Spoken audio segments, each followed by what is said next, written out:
What's up, y'all? Welcome back to High and Hungry. And, man, you guys are in for a treat today. You know, I feel that a lot of companies during this pandemic shit, a lot of catering companies were born. You know what I mean? There was a lot of companies that took advantage of that opportunity in a sense and was able to develop their company into a catering business. And because a lot changed during that time, there's a lot more people out there that are having their get-togethers, and catering seems to be the move, especially now that it's becoming something that, is an option for a lot of restaurants.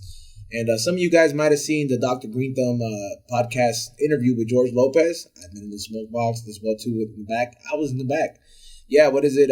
He has a couple of food ventures. He actually has, salute to George Lopez, man, out there, fucking Chicano entrepreneur, comedy, fucking legend. Flew out there. He has a brewery, if I'm not mistaken, Chingon Brewery or something like that. He has a Chingon beer. He has a couple of restaurants. He has a couple of ventures that he has. And today we actually get a chance to explore one of them. We're actually talking about Chingon Bakery. We've had their tamales here. We've had their prepackaged pan dulce. And we've also had a couple other things as well. Believe me, they have conchas packaged up. I was like, damn, this shit seems legit. They were able to stick together without that thing falling off. So I'm excited to see what they're going to go ahead and bring today. I know some of you guys are asking, where's C-Minus? He should be on the way. I think that happens. He's on Shiki time. You guys remember that? Shiki time? Today we're going to be... we're going to be coughing.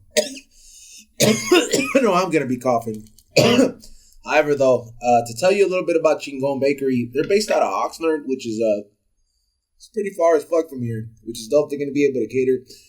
I think we're actually going to be the first one to try their tacos. You know what I mean? They actually added the tacos to their option. They added a couple poultry. I did believe it. The preparan pollo también, if I'm not mistaken. That's chicken for some people.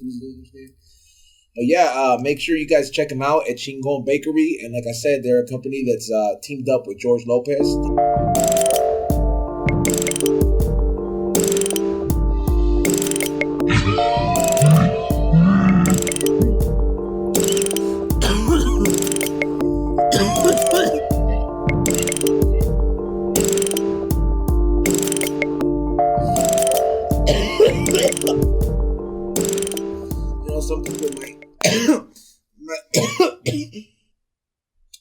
Some people say that you gotta cough, or if you don't cough, you don't get off, or something like that. I want to know how the viewers feel about that. Do you feel that weed or concentrates have to always have that kind of impact on you with the weed? 9 times out of 10, it's got to be that insane or some heavy indica for me to go ahead and have a cough attack like that. And as painful as that is to watch, I'm going to set myself up for some more because I like being this high.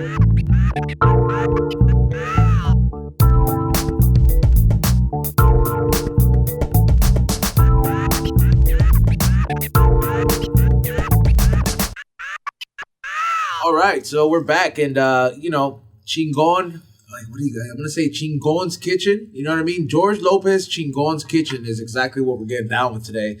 And this is actually bringing awareness pretty much because I honestly didn't know that George Lopez was doing it this big. Like apparently you can go to a supermarket or a grocery store and find this at your local food for less. George Lopez Chingon's Kitchen. And it's the same kind of marinated chicken or marinated beef, hooked up with their recipe from their restaurant. And we're actually going to be eating it right now because we got the homie Juice who actually runs the brand for him and has this whole opportunity that came about, and he working side by side with George Lopez on this. So we're going to actually try the first time. They're doing the tacos catering thing for us. So we can try it. I never even know that, man. I go to Food for Less all the time. Yeah, Food for Less is the spot. Yeah. Now I'm gonna look for these. Yeah, I mean, and that's a pretty healthy portion right there. Like if you're eating like 4. You can chop them up, you know what I mean? Even make some tacos. If you're eating 2, you can get it to, save half for later, warm it up with some other shit, you know what I mean? Like, there's endless possibilities when making your own food, especially when it comes all marinated, ready to go and shit. Oh, man. And it's crazy, man. They started all with the bakery with pan dulce. And these are they're not like your typical pan dulces. Like, these kind of looks like a concha cookie. I'll try to pay first. Let me see. I'll try some bad ones. I mean, do you dunk stuff in your coffee? Yeah. I mean, but it has to be like the perfect. If it's too sweet, no. But I love, like dipping like. Let's see. They look like it's just so. It's very like a stoner season shit. And they're like, go flip me. Just like the ones at the bakery. It's like it has like the same kind of like appeal, like when you get a grandma's cookies when they'll come in two in the bag, and like that was the perfect stoner shit when you're in school. But it's like that with the gourmet ingredient and the Latin fucking twist to it, because like it has the concha surface on this one, but it doesn't fall apart, and it has like a hazelnut kind of taste. Yeah, man. Does that one taste like pink shit? Yeah, this one tastes like when you get at the bakery, you get like the texture, everything about it, it's delicious. It tastes like I just like stepped out the bakery with. It's cool that George Lopez has these food ventures on there, man. And not only that, I got some beer in the fridge, some George Lopez beer, which was dope for him to send a bunch of George Lopez beer. Yeah, that's all you. Well, be real too, but mostly me. Yeah.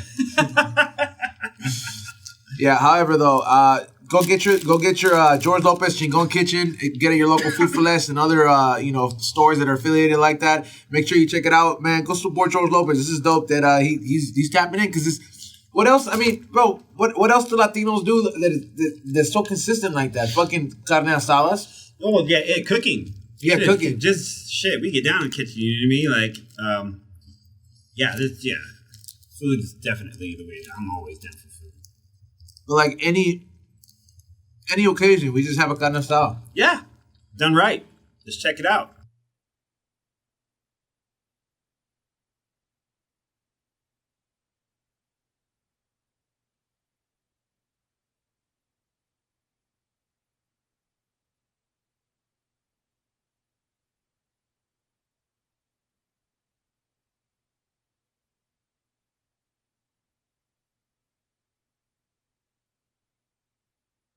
What else for Latinos that know what a carne asada taco tastes like? You know what I mean? Like, right. How many carne asadas you been to, bro? Probably way too many. Too many to count. Right here, we got a beef taco and a chicken taco. So let's go ahead and give it the approval and see if it matches up to par. Right. Lock it in. Somebody tell him we need more though. Smoky too. Yeah. It's good. Sauce is perfect. What sauce?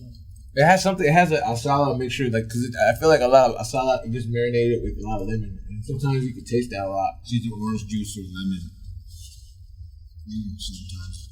Everybody kind of says they have like a little secret recipe to it, but I'm like, come on, man. How many orange juices are you gonna mix up? I'll tell you what. The difference in these ones and in others that I've had is that smoky taste. Like usually you don't get carne asada tacos that have that smoke underneath it, like almost like mesquite, right? Mm-hmm. Yeah, you could totally taste it in these. For $16, you could feed like 4 people, man. You know what I mean? I'll each of those packs, and we actually have juice, right? Yes. Yeah, we got juice from Chingon Bakery. I thought it was just a bakery, bro. Tell us how you came about doing this. You teamed up with George Lopez about, like you're making carne asada, bro. Like that's a big move right there. Latinos need a lot of carne asada. We started off with George and doing the pan dulce. So we actually packaged pan dulce from his hometown in San Fernando, which the major vision was to make it a household name and bring it past our culture. So other places in passing the Mississippi River, they don't have pan dulce. So that's where we started and saying, well, on the East Coast? On the East Coast, they don't have Mississippi River. Damn, well, that's like the longest American river we have. have. Yeah, you won't find none. Nah, so 3 or 10-day cruise, if I'm not mistaken. That's like on my bucket list, bro. I've had that. That's the only thing. I was like, I want to go down that fucking those boat cruises, bro. But yeah, you started there. That's crazy. So I got pan dulce from San Fernando, put it in a backpack, and flew to Tennessee. And I said, let me just try it. He was on tour, and they were very receptive at that time. So I just did it. It hit. And then a lot of the military folks were like, we don't need it. We don't have it. I mean, don't need it, but they don't have it. Yeah. So a lot of military families, and then people that were going into colleges that were missing, that they had to move from California. They had to move from a border town that they didn't have it. Yeah, because most things Latinos never leave home, huh? Nuh-uh. But, you know what I mean? They would. A lot of people started with the pan dulce, and then I started getting into the tamales, and then after that, I told you. That's what we had last. We didn't get it. The tamales are fucking off the chain. We didn't get a chance to showcase that today, but Man, and now this is the newest edition, the asada and the chicken ready to go. We're trying to bring the traditions back to the table. Like what we're trying to bring is that culture back, because I think there's a big break point right now that especially people around our age that are not trying to go hang out with their moms. Yeah, you know what? So, it's an experience that has a void these days, man. It's a lot of people that like. I remember that used to be like a family checkpoint every weekend or every certain amount of time that you would go and they would have a barbecue and aside. You check in with your cousins. You're like, damn fool, you got taller. Damn fool, you know. But what do you have? You start getting closer to everybody, and nowadays it's like everybody. Like, not everybody's trying to be a rock superstar, you know what I mean? But fucking motherfuckers don't even they're too busy to fucking do that. Speaking of more tacos, here we go. Again, you know, this is what I'm talking about. And then salsa. So we got 3 different showcases of salsas too. We got the chipotle, the red, and the green. Somebody make an NFT of importing that salsa, bro. So, and also with the whole packaging, it's just getting it to the table sooner. Not if you don't have the opportunity to come out to the restaurants or come out to the bakery, then we're able to have it in every single Food for Less in SoCal. Also, that's big. Food for Less, dog. That's like, you know, that's like when your CD is available at Target. You know what I mean? And we also got showcased with the beer, so you could pick up the carne and you could pick up the beer at the same time.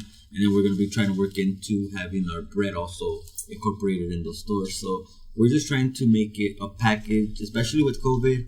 It's all about the packaging now. That's where I believe that it's going. Everything that does with George is everything has to go back to San Fernando, where he originated from. He wants everything to be authentic. Yeah, because that's where even with the bakery it comes from the bakery that he went to as a kid and generations of family has. That's why we call it George Lopez Pan Dulce. You know, that's why it has that authentic taste, bro. Because I'm like, when I talked about when I was eating it earlier with Chris, I was like, this is something that took me back to like when I got hooked on coffee. When my grandma would give me coffee when I was younger, and I dipped those coffees I dipped the cookies or the bread, pan dulce, in the coffee.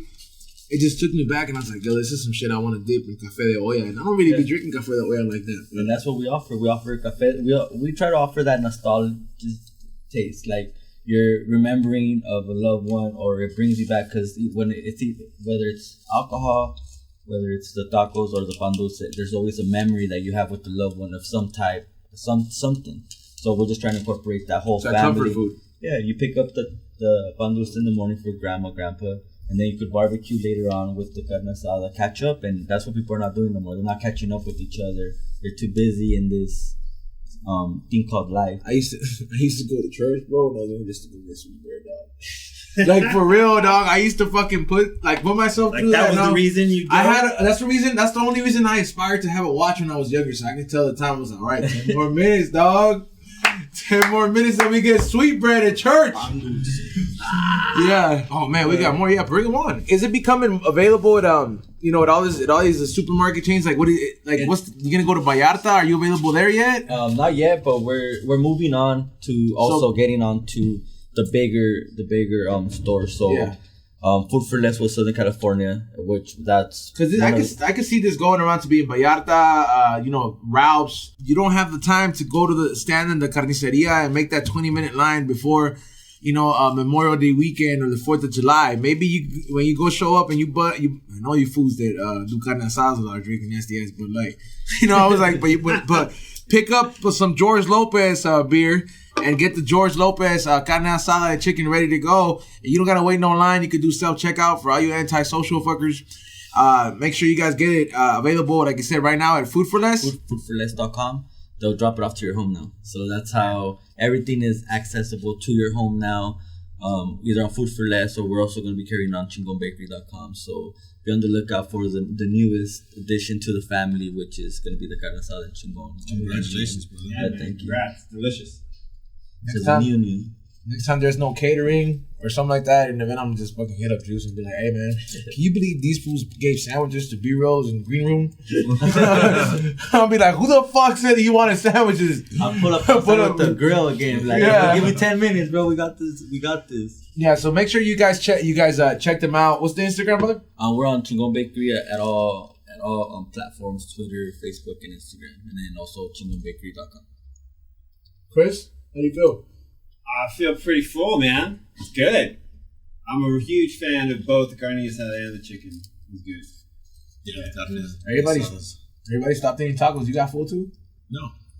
I'm pacing myself, dude. Yeah, it's pace, dog. You're gonna eat some tacos, bro. You got pace. The tacos are always key, man. Carne asada has always been one of my favorites. When it's done right, it's on hit, and these are definitely done on hit, especially with that little mesquite pop off. Yeah, because it's not everybody does it like that. True, and that's definitely awesome. Yep. Oh man, chicken. Oh hell yeah. Yep. Yeah. All right, so make sure you guys check out highandhungry.shop, flavorsbyezone.com.